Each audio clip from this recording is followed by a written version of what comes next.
ప్రస్తుతం ఎక్కడ చూసినా ఓపెన్ హైమర్ మూవీ పేరే వినిపిస్తుంది.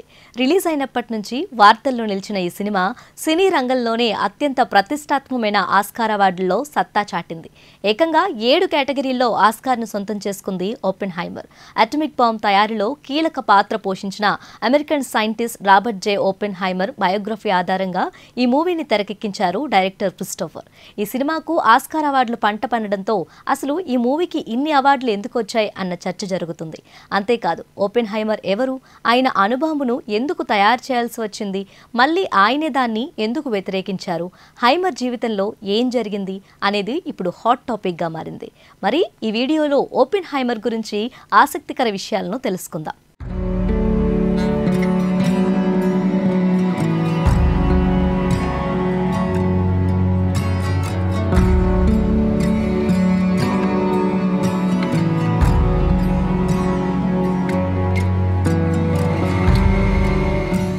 హైమర్ 1904 ఏప్రిల్ 22న అమెరికాలోని న్యూయార్క్లో జన్మించారు.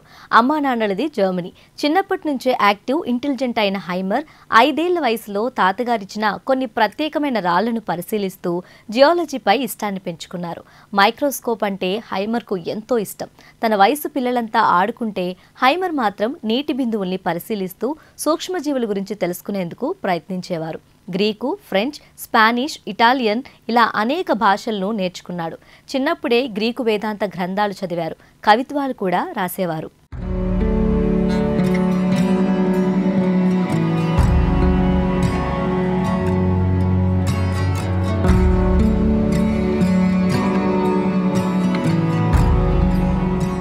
జియాలజీ మీదున్న ఆసక్తితో అమెరికాలోని సైంటిస్టులకు హైమర్ లెటర్స్ రాసేవారు. తన హ్యాండ్ రైటింగ్ చూసి పిల్లాడని లెక్క చేయరేమోనని భావించి ఆ ఉత్తరాలన్నింటినీ టైప్ చేసి పంపేవాడు. శాస్త్రవేత్తలు హైమర్ బాలుడని తెలియక న్యూయార్క్ మినరాలజికల్ క్లబ్ సభ్యునిగా చేసి అక్కడ ఉపన్యాసం ఇవ్వడానికి ఇన్వైట్ చేశారు. అప్పటికే హైమర్ వయసు 11 ఏళ్లు. అతన్ని చూసిన సైంటిస్టులందరూ అవాక్కయ్యారు. స్టేజ్పై ఉన్న చైర్లో కూర్చుంటే అతడి పాదాలు నేలకు తగల్లేదట. కానీ తర్వాత హైమర్ స్పీచ్ టాలెంట్కు వారంతా ఫిదా అయ్యారట.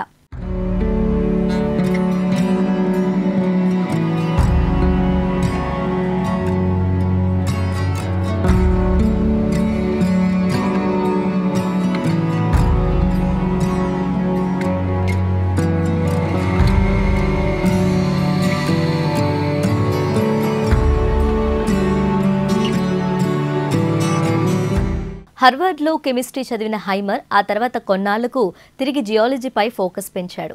ఆ తర్వాత ఇంగ్లాండ్ వెళ్లి అక్కడ కేంబ్రిడ్జ్లో ప్రఖ్యాత భౌతిక శాస్త్రవేత్తలు రూదర్ఫర్డ్, నీల్స్ బోర్ల పర్యవేక్షణలో పరిశోధనలు చేశారు.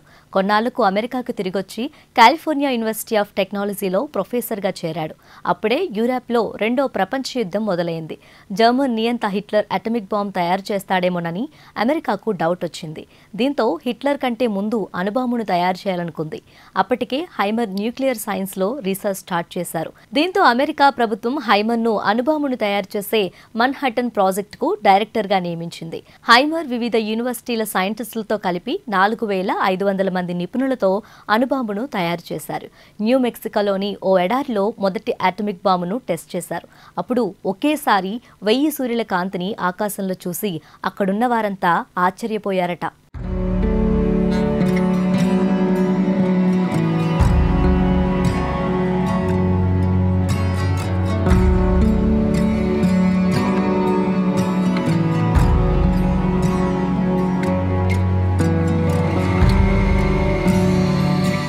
తాను రూపొందించిన అణుబాంబు జపాన్లోని హిరోషిమా, నాగసాకిలపై ప్రయోగించినప్పుడు జరిగిన విధ్వంసానికి, ప్రాణనష్టానికి హైమర్ ఎంతగానో చలించిపోయారు. అప్పటి అమెరికా ప్రెసిడెంట్ ఆయనకు presidential medal of merit award అందించిన సమయంలో నా చేతులు రక్తంతో తడిసిపోయాయి, ఇకపై అణ్వస్త్రాల్ని తయారు చేయడానికి నేను వ్యతిరేకిని అని అందరి ముందు తేల్చి చెప్పేశారు. అంతేకాదు, ఆ తరువాత కాలంలో అణ్వస్త్రాల నిషేధంపై ఆయన తన గొంతును వినిపించారు. దీంతో 1954లో అమెరికా గవర్నమెంట్ ఆయనపై కేసులు కూడా పెట్టింది. అంతేకాదు, సెక్యూరిటీ క్లియరెన్స్ ను రద్దు చేయడంతో పాటు విధానపరమైన నిర్ణయాలు, కమిటీల నుంచి హైమర్ను తొలగించారు. ఒక దశలో వామపక్షవాదులతో హైమర్ దంపతులకు సంబంధాలున్నాయనే ఆరోపణలు కూడా వినిపించాయి.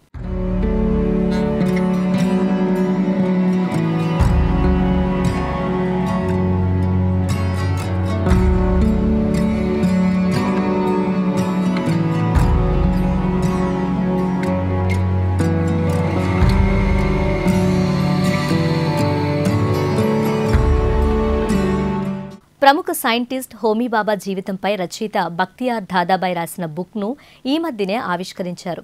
ఇందులో ఓపెన్హైమర్, హోమీ బాబా మధ్య ఉన్న ఫ్రెండ్షిప్ను రైటర్ ప్రస్తావించారు. ఈ పుస్తకం ఆధారంగా చూస్తే సెకండ్ వరల్డ్ వార్ తర్వాత ఓపెన్హైమర్ను హోమీ బాబా ఓసారి కలిశారు. అప్పటి నుంచి వారిద్దరూ మంచి ఫ్రెండ్స్ అయ్యారు. హైమర్ సంస్కృతం కూడా నేర్చుకున్నారు.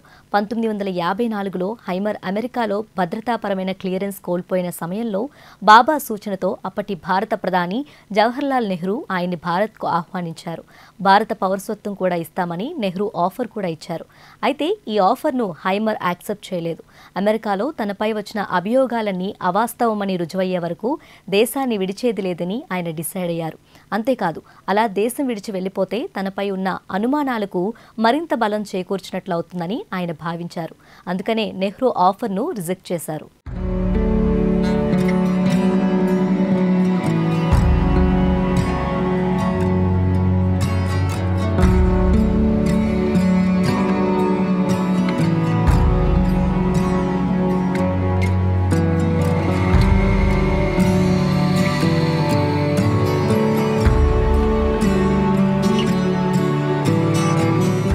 పంతొమ్మిది 1965లో హైమర్ థ్రోట్ క్యాన్సర్ బారిన పడ్డారు.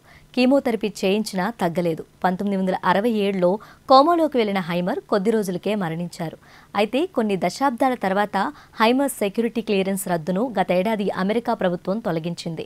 అప్పటి అటమిక్ ఎనర్జీ కమిషన్ నిబంధనలు ఉల్లంఘించి హైమర్ సెక్యూరిటీ క్లియరెన్స్ను రద్దు చేసినట్లు మంత్రి జెన్నిఫర్ గ్రాస్హోమ్ తెలిపారు. ఎట్టకేలకు హైమర్ పట్ల అన్యాయంగా, పక్షపాతంగా వ్యవహరించారని సాక్ష్యాధారాలతో సహా తేలింది. దీంతో ఆయన నిజాయితీ, దేశభక్తి రుజువైంది.